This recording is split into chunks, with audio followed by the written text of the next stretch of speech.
it's Chantel with Wildberry Quilting, and we are back for part 4 of the Halloween Memories Quilt Along. I hope you guys are enjoying it so far. We are about to hop right into this with another spooky story. This is week 4 out of 9, so we still have a ways to go. We are very close to that halfway point. And if you want to join us, there is still time to catch up. And of course, these videos are going to stay up for you to follow along at your own pace. I will link Fat Quarter Shop down below in case you would like to join in. And look, new glasses. I can actually see. All right, guys, let's jump right in. All right, so we are starting out by taking our H and our D pieces, and we're going to join them like this.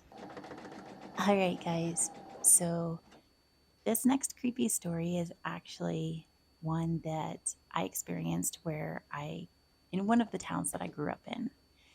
Now, I don't know whether this town was haunted or maybe just a little bit strange, but I had several very strange occurrences that happened all surrounding this town.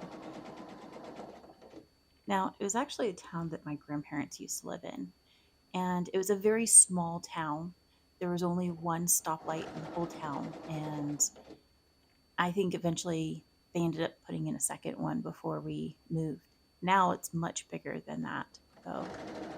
But I would go out there and I would visit them, and there was this train track that used to go through the middle of the town, and it was old and defunct. And all right, so now we have this big bundle of G's, and we are going to be taking these little pieces that we made and attaching them one to either side.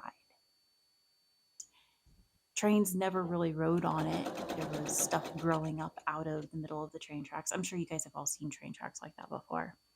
And there was, you know, it, I don't know that there was another set of train tracks. I was told that that was the train tracks for the town. So every time I would go out there and visit my grandparents and stay over the night, at nighttime, I would hear a train roll through. And this was, oh, probably between the hours of like maybe 9 all the way up through maybe midnight. You would occasionally hear a train go through the town. And it kind of always sounded like it was somewhere off in the woods or whatever. Well,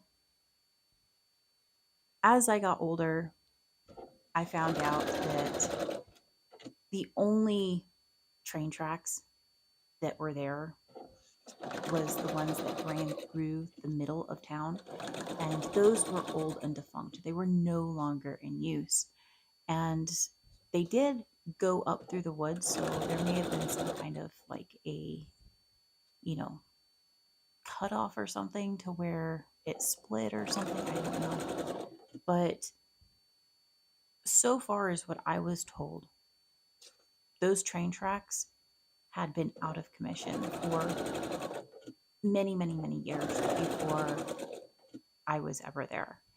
And that did never stop it, though, all the way up through my teenage years of living there, because eventually my mother and I ended up moving into my grandparents' house.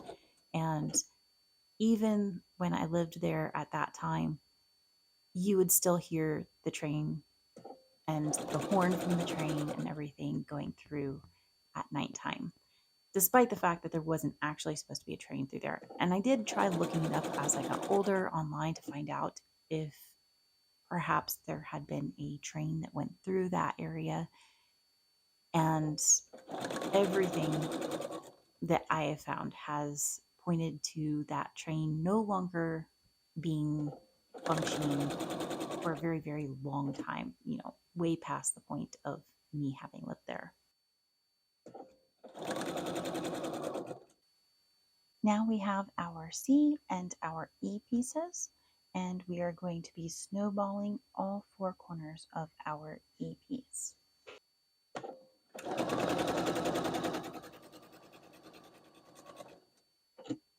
Now, one thing I will say is if you have one of these on your machine, it definitely makes this step 100 times easier because you don't have to go through and draw a line onto each one of these C pieces in order to attach them.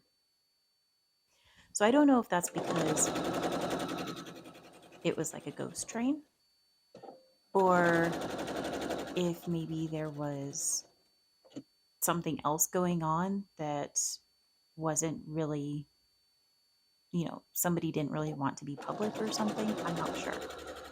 That was my first knowledge of a weird or spooky event in that town. Well, I actually had a long running spooky event that I didn't realize was spooky at the time. Well, I guess I didn't realize the train was spooky either, but at least not at the time. But this one really threw me for a loop. When I would go visit my grandparents, there would be there were about 3 kids that lived in the neighborhood. And there was a little girl on one side, a little boy on the other side, and then there was a little girl that was down the street. And we would all play together. And the two who were on either side of my grandparents' house, they were my age. And then I think the little girl was maybe 1 year younger than me, but the little boy was the same age as me. And then the little girl that was all the way down the street, she was the same age as my cousin. And my cousin was 2 years younger than me. So this little girl was 2 years younger than me as well. And we all used to play together.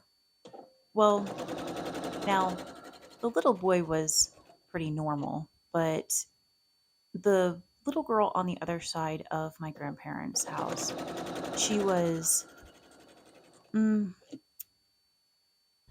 not the nicest person. Try and think of how to phrase that, but her dog had puppies at one point in time, and I had adopted one of those puppies.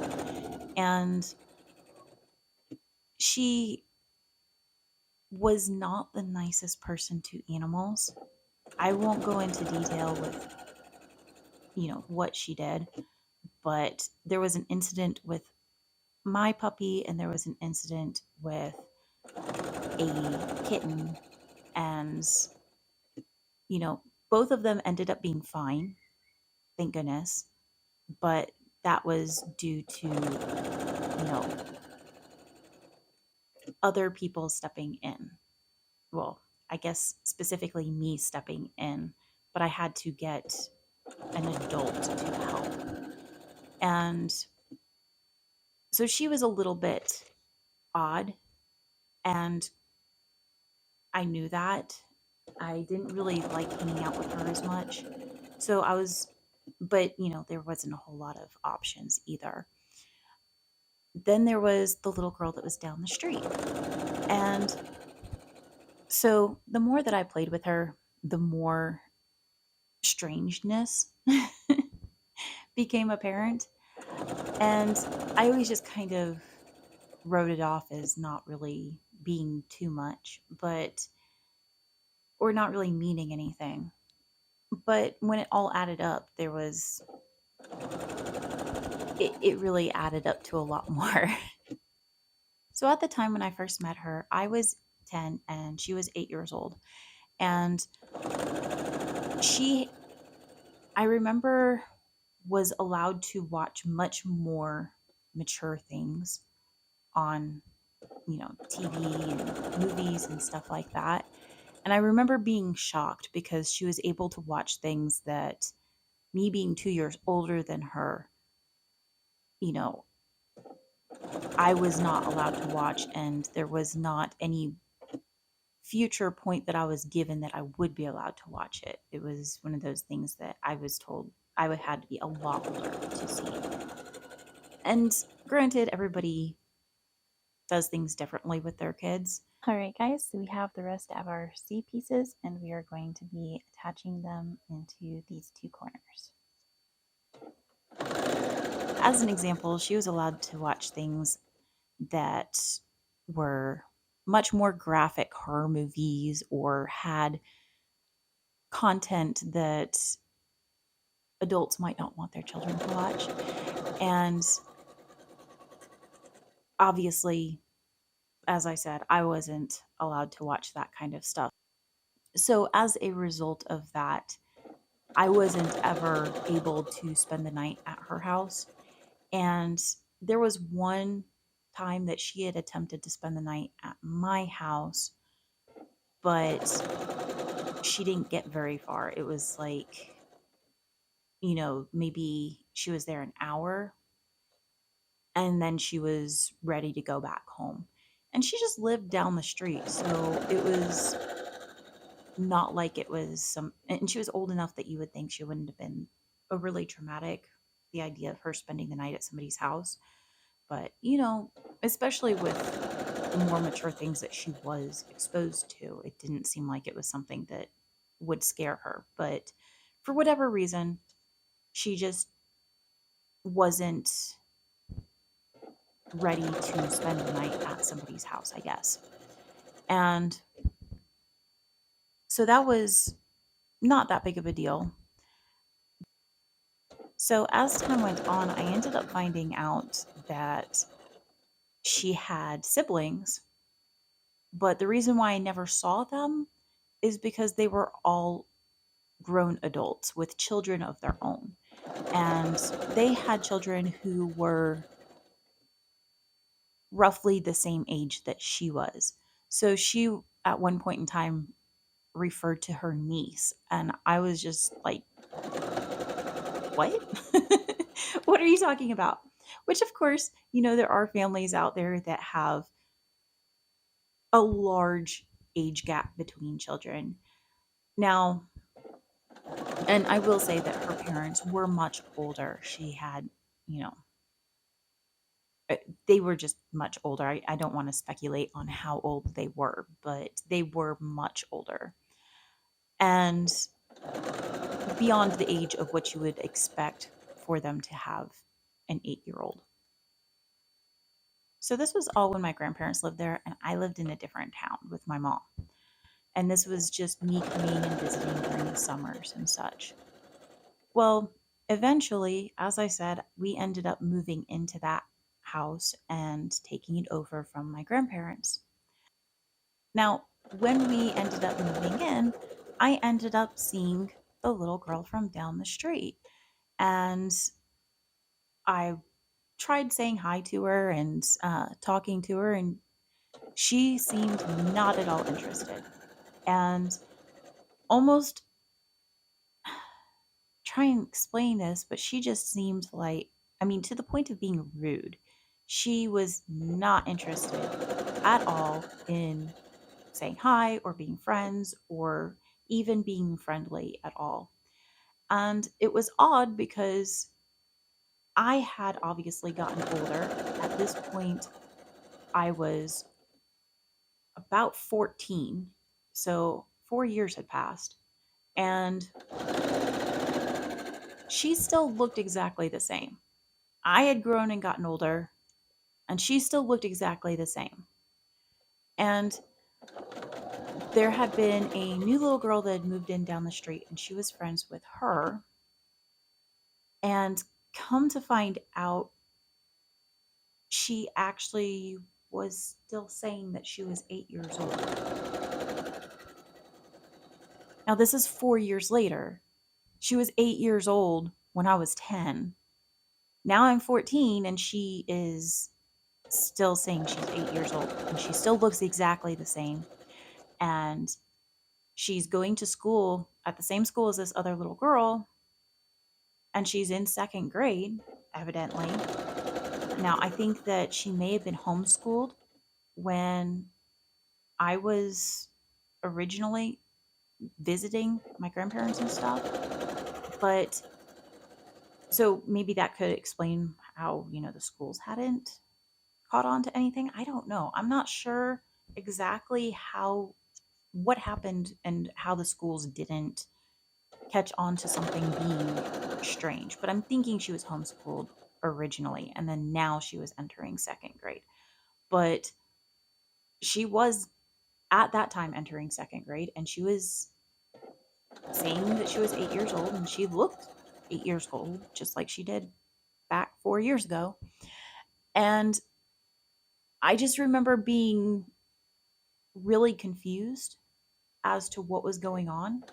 And I couldn't really explain it. And, I tried talking to other people who may have known, but, nobody else, there was nobody else really there.